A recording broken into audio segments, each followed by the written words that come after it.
ਦੀ ਸ਼ੁਰੂਆਤ ਕਰੀਏ ਤੇ ਗੱਲ ਕਰੀਏ ਅਡਾਨੀ ਦੀ। ਕਹਿੰਦੇ ਡਿੱਗਦੇ ਅਡਾਨੀ ਦਾ ਸਹਾਰਾ ਬਣ ਗਏ ਮੋਦੀ। ਪ੍ਰਵੀਨ ਜੀ, ਜਿਸ ਦਿਨ ਅਡਾਨੀ ਦੇ ਸ਼ੇਅਰ ਡਿੱਗਣ ਤੋਂ ਬਾਅਦ ਦੁਬਾਰਾ ਥੋੜੇ ਥੋੜੇ ਵਧਣੇ ਸ਼ੁਰੂ ਹੋਏ ਸੀ, ਜਦੋਂ ਉਹ 21ਵੇਂ ਨੰਬਰ ਤੋਂ ਦੁਬਾਰਾ 18ਵੇਂ ਨੰਬਰ ਤੇ ਆਇਆ ਸੀ, ਆਪਾਂ ਉਸੇ ਦਿਨ ਚਰਚਾ ਕਰ ਰਹੇ ਸੀਗੇ ਕਿ ਵਾਹਿਗੁਰੂ ਮਾਫੀ, ਆਪਾਂ ਉਸੇ ਦਿਨੇ ਪ੍ਰਵੀਨ ਜੀ ਚਰਚਾ ਕਰ ਰਹੇ ਸੀਗੇ ਕਿ ਜਿਹੜੇ ਇਹ ਲੋਕ ਹੁੰਦੇ ਨੇ, ਇਹਨਾਂ ਨੇ ਕੁਝ ਆਲੇ ਦਾਲੇ ਆਪਣੇ ਅਜਿਹੇ ਸੱਜਣ ਮਿੱਤਰ ਰੱਖੇ ਹੁੰਦੇ ਨੇ ਕਿ ਉਹ ਅਚਾਨਕ ਉਹਨਾਂ ਦੇ ਸ਼ੇਅਰ ਚੱਕ ਲੈਣ ਤਾਂ ਕਿ ਥੋੜੀ ਜਿਹੀ ਬਾਜ਼ਾਰ ਦੇ ਵਿੱਚ ਸਥਿਤੀ ਠੀਕ ਬਣ ਜਾਵੇ।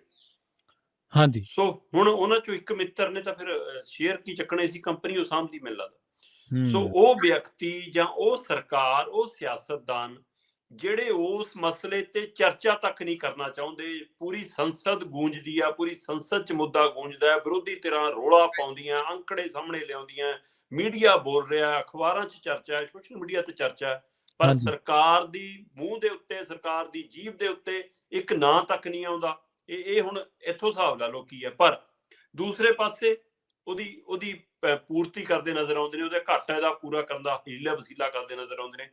ਆ ਇੱਕ ਤੱਥ ਸਾਹਮਣੇ ਆ ਰਿਹਾ, ਇੱਕ ਫੈਸਲਾ ਸਰਕਾਰ ਦਾ ਸਾਹਮਣੇ ਆਇਆ ਕਿ ਕੇਂਦਰ ਸਰਕਾਰ ਨੇ ਇੱਕ ਫੈਸਲਾ ਕੀਤਾ ਕਿ ਜਿਹੜਾ ਝਾਰਖੰਡ ਤੋਂ, ਛੱਤੀਸਗੜ੍ਹ ਤੋਂ, ਉੱਥੇ ਦੀਆਂ ਖਦਾਨਾਂ ਚੋਂ ਜਿਹੜਾ ਕੋਲਾ ਨਿਕਲਦਾ, ਉਹ ਕੋਲਾ ਚਾਹੇ ਪੰਜਾਬ ਆਉਣਾ, ਚਾਹੇ ਹਰਿਆਣੇ ਆਉਣਾ, ਚਾਹੇ ਕਿਤੇ ਹੋਰ ਜਾਣਾ, ਜਿਹੜਾ ਉਹ ਸੂਬਿਆਂ ਨੂੰ ਜਾਣਾ, ਹੁਣ ਖਦਾਨਾਂ ਚੋਂ ਸਿੱਧਾ ਟਰੱਕਾਂ 'ਚ ਲੱਦ ਕੇ ਉਹਨਾਂ ਸੂਬਿਆਂ ਨੂੰ ਨਹੀਂ ਜਾਇਆ ਕਰੂਗਾ ਜੀ।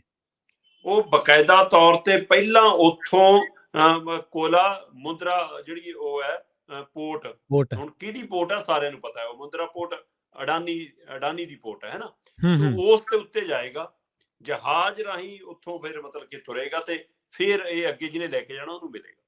ਸੋ ਇਹ ਫਰਮਾਨ, ਇਹ ਤੁਗਲਕੀ ਫਰਮਾਨ ਮੈਨੂੰ ਸਮਝ ਨਹੀਂ ਆਇਆ ਜੀ ਕਿ ਇਹਦੇ ਪਿੱਛੇ ਮਤਲਬ ਕਿ ਕਿਹੜਾ ਸੂਬਿਆਂ ਦਾ ਭਲਾ ਹੋ ਜਾਣਾ। ਪ੍ਰਵੀਨ ਜੀ, ਮੈਂ ਪੰਜਾਬ ਦੇ ਹਵਾਲੇ ਨਾਲ ਗੱਲ ਕਰਦਾ। ਪਾਵਰਕੌਮ ਦੀ ਆਪਾਂ ਲਗਾਤਾਰ ਪਿਛਲੇ 3-4 ਦਿਨਾਂ ਤੋਂ ਗੱਲ ਕਰ ਰਹੇ ਹਾਂ।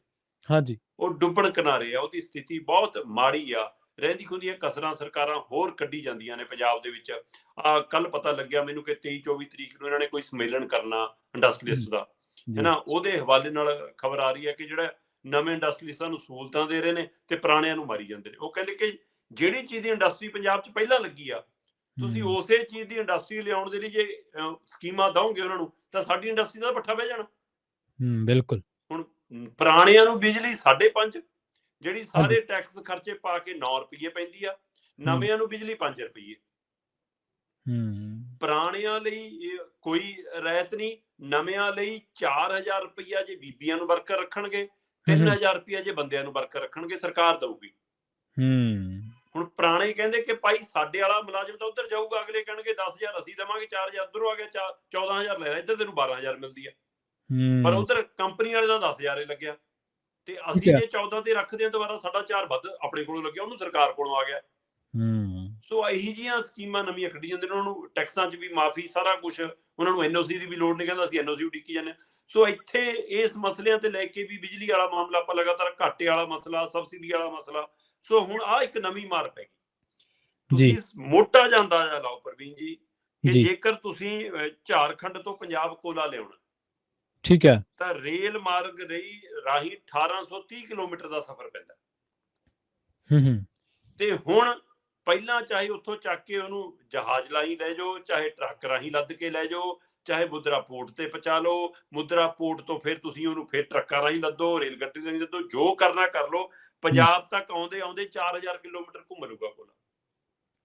ਉਹ ਅੱਛਾ, ਕਿੱਥੇ 1830 ਕਿਲੋਮੀਟਰ, ਕਿਤੇ 4000, ਦੁੱਗਣੇ ਤੋਂ ਵੀ ਵੱਧ, 2000 ਤੋਂ ਬਾਅਦ 4000 ਹੁੰਦਾ ਜੇ 2 ਨਾਲ ਗੁਣਾ ਕਰਦਾ ਮੈਂ, ਤੇ ਇੱਥੇ 1830 ਤੋਂ 4000 ਕਿਲੋਮੀਟਰ। ਮਤਲਬ ਕਿਹੜੀ ਸਿਆਣਪ ਹੈ, ਕਿਹੜਾ ਹਿਸਾਬ ਕਿਤਾਬ ਹੈ, ਕਿਹੜਾ ਜੋੜ ਘਟਾ ਪੜ੍ਹਦੇ ਆ ਮੋਦੀ ਜੀ, ਮੈਨੂੰ ਨਹੀਂ ਪਤਾ। ਸੋ ਪਰ ਮਿੱਤਰਾਂ ਨੂੰ ਸਹਾਇਤਾ ਕਰਨੀ ਹੈ, ਫਿਰ ਮਿੱਤਰਾਂ ਦੇ ਲਈ ਸਾਰਾ ਕੁਝ, ਕਹਿੰਦੇ ਇਸ਼ਕ ਤੇ ਲੜਾਈ 'ਚ ਸਭ ਕੁਝ ਜਾਇਜ਼ ਹੈ। ਸੋ ਇਹ ਅੰਨਾ ਇਸ਼ਕ ਹੈ। ਸੋ ਉਹਦਾ ਨਤੀਜਾ ਕਿ ਇਸ ਮੌਕੇ ਪੰਜਾਬ ਦਾ, ਪਾਵਰਕੌਮ ਦਾ ਹੋਰ ਪੱਠਾ ਬੈਠ ਸਕਦਾ, ਪੰਜਾਬ 'ਚ ਕੋਲੇ ਦੀ ਦਿੱਕਤ ਹੋਰ ਵੱਧ ਸਕਦੀ ਹੈ। ਹੋਰ ਛੱਡੋ, ਉਹ ਕਹਿੰਦੇ ਕਿ ਆ ਕੋਲਾ ਪਹੁੰਚਣ ਨੂੰ 15 ਦਿਨ 20 ਦਿਨ ਲੱਗ ਜਾ ਕਰਨੇ। ਪਹਿਲਾਂ ਜਿਹੜਾ 2 ਤੋਂ 3 ਦਿਨ 'ਚ ਆ ਤਾਂ ਜਾਂਦਾ, ਹੁਣ 15-20 ਦਿਨਾਂ 'ਚ ਆਇਆ ਕਰੂਗਾ। ਹੋਰ ਇਹਦੇ ਨਾਲ ਜਿਹੜੇ ਰਿਟਾਇਰਡ ਚੀਫ ਇੰਜੀਨੀਅਰ ਨੇ ਭੁਪਿੰਦਰ ਸਿੰਘ, ਉਹਨਾਂ ਦੇ ਹਵਾਲੇ ਮੈਂ ਦੇਖ ਰਿਹਾ ਸੀ, ਉਹ ਕਹਿੰਦੇ ਕਿ ਸਮੁੰਦਰੀ ਜਹਾਜ਼ ਦੇ ਰਾਹੀਂ ਕੋਲਾ ਲਿਆਉਣਾ ਪਾਵਰਕੌਮ ਦੇ ਲਈ ਖਰਚੇ ਦਾ ਬੋਝ ਵੀ ਤਾਂ ਵਧਣਾ। ਠੀਕ ਹੈ। ਕਹਿੰਦੇ ਕੱਲਾ ਸਫ਼ਰ ਹੀ ਨਹੀਂ ਵਧਣਾ, ਕੱਲਾ ਹੂੰ, ਸਮਾਂ ਹੀ ਨਹੀਂ ਵਧਣਾ, ਖਰਚਾ ਪੈਸੇ ਵੀ। ਦੀ ਲਾਗਤ ਵੀ ਤਾਂ ਵਧਣੀ। ਜੀ। ਫਿਰ ਤੁਸੀਂ ਓਨਾ ਹੀ ਲੈਣਾ ਨਾ, ਕਿ ਹੁਣ ਇੰਨਾ ਤੈਅ ਕੀਤਾ ਜੀ, ਤੁਹਾਡਾ ਮਾਲ ਉੱਥੋਂ ਚੱਕ ਕੇ ਉੱਥੇ ਲਿਆਈ ਸੀ, ਉੱਥੋਂ ਚੱਕ ਕੇ ਤੁਹਾਨੂੰ ਪਹੁੰਚਾਇਆ ਜੀ, ਭਾੜਾ ਤਾਂ ਤੁਹਾਡੇ ਹੀ ਸਿਰ ਪੈਣਾ। ਹੂੰ, ਸੋ ਇਸ ਲਈ ਉਹਦੇ ਨਾਲ ਫਿਰ ਬਿਜਲੀ ਦੇ ਰੇਟ ਮਹਿੰਗੇ ਹੋਣਗੇ, ਜੀ। ਤੇ ਬਿਜਲੀ ਦੇ ਰੇਟ ਕਿਹਦੇ ਪਰ ਅਸਰ ਕਰਨਗੇ? ਇੱਧਰ ਤਾਂ ਮੁਫ਼ਤ ਵਾਲੀ ਸਕੀਮ ਚਲਾਈ ਵੀ ਹੈ, ਹੂੰ, ਫਿਰ ਚਾਹੇ ਉਹ ਦੁਕਾਨ ਵਾਲੇ ਤੇ ਆਵੇ, ਚਾਹੇ ਉਹ ਛੋਟੇ ਵਪਾਰੀ ਤੇ ਆਵੇ, ਚਾਹੇ ਉਹ ਕਾਰੋਬਾਰੀ ਤੇ ਆਵੇ, ਚਾਹੇ ਜਿਨ੍ਹਾਂ ਦਾ ਬਿੱਲ ਭਰਨ ਜੋਗੇ ਆ ਉਹਨਾਂ ਤੇ ਆਵੇ। ਸੋ ਹੂੰ, ਇੱਕ ਨਵਾਂ ਮਸਲਾ ਖੜਾ। ਸੋ ਇਹ ਸਾਰੇ ਚੋਂ ਕੁੱਲ ਮਿਲਾ ਕੇ ਇਹ ਆ ਕਿ ਜਿਹੜੀ ਬੀਜੇਪੀ ਸਰਕਾਰ ਆ ਉਹ ਸ਼ਰੇਆਮ ਗੌਤਮ ਅਡਾਨੀ ਦੀ ਮਦਦ ਕਰਦੀ ਨਜ਼ਰ ਆ ਰਹੀ ਆ, ਉਹਨੂੰ ਸਹਾਰਾ ਦਿੰਦੀ ਨਜ਼ਰ ਆ ਰਹੀ ਆ, ਉਹਦੇ ਲਈ ਕੰਮ ਕਰਦੀ ਨਜ਼ਰ ਆ ਰਹੀ ਆ, ਪਰ ਉਹਦੇ ਨਾਂ ਤੇ ਚਰਚਾ ਤੱਕ ਕਰਨ ਲਈ ਤਿਆਰ ਨਹੀਂ। ਇਸ ਪਹਿਲੂ ਤੋਂ ਸਮਝ ਆਉਂਦੀ। ਉਹ ਆਮ ਆਦਮੀ ਪਾਰਟੀ ਨੇ ਵੀ ਕਿਹਾ ਕਿ ਸਾਡੀ ਮੁਫ਼ਤ ਵਾਲੀ ਸਕੀਮ ਨੂੰ ਢਾਹ ਮਾਰਨ ਦੀ ਕੋਸ਼ਿਸ਼ ਹੈ। ਅਜਿਹੇ ਫੈਸਲੇ ਦਾ ਅਸਰ ਦਿੱਲੀ ਤੇ ਵੀ ਹੋਣਾ, ਪੰਜਾਬ ਤੇ ਵੀ ਹੋਣਾ, ਕਿਉਂਕਿ ਜਿਹੜੇ ਬਾਹਰੋਂ ਖਰੀਦ ਰਹੇ ਹੋ, ਬਾਹਰੋਂ ਵੀ ਤਾਂ ਥਰਮਲ ਪਲਾਂਟ ਵਾਲਿਆਂ ਨੇ ਪੈਦਾ ਕਰਕੇ ਵੇਚਣੀ ਆ, ਉਹਨਾਂ ਨੇ ਤਾਂ ਕੋਲਾ ਲਿਆਉਣਾ। ਤੇ ਜੇ ਹਿਮਾਚਲ ਵਰਗਾ ਸੂਬਾ, ਦਿੱਲੀ ਵਰਗਾ ਸੂਬਾ ਬਾਹਰੋਂ ਬਿਜਲੀ ਖਰੀਦ ਅਗਲੇ ਨੇ ਕਹਿਣਾ ਜੀ ਹੁਣ ਤਾਂ ਮਹਿੰਗੀ ਹੋ ਗਈ, ਸਾਨੂੰ ਕੋਲੇ ਦਾ ਭਾੜਾ ਮਹਿੰਗਾ ਪੈ ਗਿਆ। ਇੱਧਰ ਪੰਜਾਬ ਦੇ ਥਰਮਲ ਪਲਾਂਟ, ਪ੍ਰਾਈਵੇਟ ਥਰਮਲ ਪਲਾਂਟਾਂ 'ਚ ਪਹਿਲਾਂ ਹੀ ਪ੍ਰਵੀਨ ਜੀ ਕੋਲਾ ਧੋਣ ਦਾ ਵੀ ਤੇ ਢੋਣ ਦਾ ਵੀ ਬੋਝ ਪੈਂਦਾ, ਹੁਣ ਢੋਣ ਦਾ ਖਰਚਾ ਹੋਰ ਵੱਧ ਜਾਣਾ, ਤੇ ਉਹਨਾਂ ਹੂੰ, ਬਿਜਲੀ ਹੋਰ ਮਹਿੰਗੀ ਹੋ ਜਾਣੀ। ਜਿਹੜੇ ਜੀ, ਆਪਣੇ ਸਰਕਾਰੀ ਚੱਲਦੇ ਨੇ ਉਹਨਾਂ ਤੇ ਸਿੱਧਾ ਅਸਰ ਪੈਣਾ। ਸੋ ਜੀ। ਕੁੱਲ ਮਿਲਾ ਕੇ ਪੰਜਾਬ ਦੀ ਬਿਜਲੀ ਵਾਲਾ ਜਿਹੜਾ ਆਪਾਂ ਕਹਿ ਰਹੇ ਹਾਂ ਕਿ ਐਕਟੀ ਸੰਕਟ ਖੜਾ ਹੋਊਗਾ, ਉਹ ਸੰਕਟ ਦੇ ਵਿੱਚ ਅਡਾਨੀ ਤੇ ਮੋਦੀ ਦਾ ਵੀ ਵੱਡਾ ਯੋਗਦਾਨ ਹੋਊਗਾ, ਜੇਕਰ ਪੰਜਾਬ 'ਚ ਬਿਜਲੀ ਦਾ ਸੰਕਟ ਭਿਆਨਕ ਹੋਇਆ। ਸੰਕਟ ਖੜਾ ਹੋਇਆ ਤਾਂ ਬਿਲਕੁਲ ਸਹੀ।